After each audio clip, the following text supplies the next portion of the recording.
Hey guys, Sabre here, and I'm gonna unbox something that I'm super excited about. So it's actually the first of two things, so look for two videos regarding this. But this is the first one. It's actually an expansion to one of my favorite board games called Fortune and Glory by Flying Frog Productions. I'm a huge fan of Flying Frog, and I got my hands on both of their expansion sets for Fortune and Glory early. So this is actually the September release of Fortune and Glory Rise of the Crimson Hand.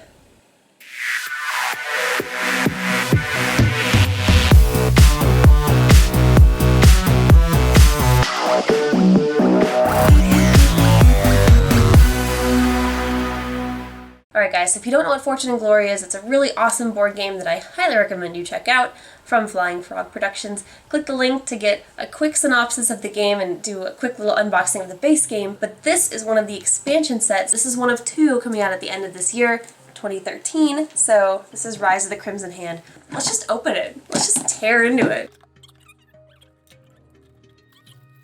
And we're gonna open up the top.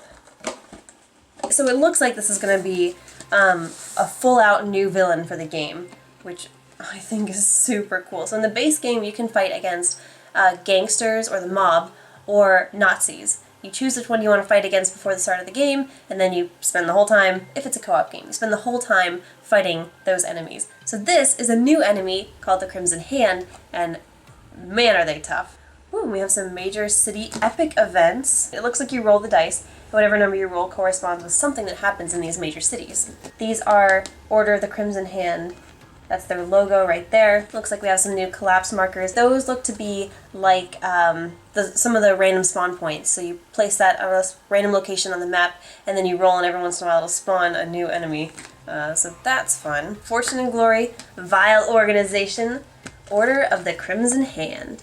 Yep, so this is the new enemy. They have some really cool special rules, and by cool I mean I don't ever want to fight against these guys. So these guys are pretty freaking tough to beat. At least in the base game, they're a card that you can flip over for one of the dangers when you're going through and looking for artifacts. You can fight them, and it sucks to fight them because the more damage you do to them, the harder they get. Like, they get more fight dice the more you damage them. It's ridiculous, and they're really hard to beat, and you almost have to beat them the first time you attack them, or else they just destroy you. Alright, look, we have some new figures. Let's take a look at these guys. So here's one example of a random Order of the Crimson Hand. These guys are the ones that are going to spawn randomly. You have some big master villains. So you've got this guy. He's kind of crazy looking. So yeah, the Inquisitor. He looks freaking cool. And then we have Angelica. Don't let the name fool you. I'm sure she is everything but an angel. Look at the detail on these guys. And then we have a bunch of adventure cards. Well, I'm sure there's other things in here too, but let's take a look. Okay. Nothing like new cards to just be awesome. I've sorted out all the cards, and you get a lot in this expansion pack. So we have a number of artifacts that you pair up with adventures, okay? And these are what randomly decide the kind of artifact or the kind of item that you're going after. So you shuffle up the decks and then you randomly choose one artifact, one adventure, and then you pair them together. So this, as an example, I just paired one together. This is the Shroud of the Dead, right? So it's worth 3 fortune, but it takes 3 dangers to get through successfully in order to get this item. We have a number of new gear cards for things that you can get, a couple of new allies, the 3 main villain cards to show who exactly you're going up against, and their stats.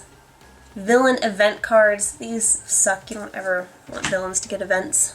A number of new dangers. These are the dangers that you have to face in order to get through to the artifacts that you want to get.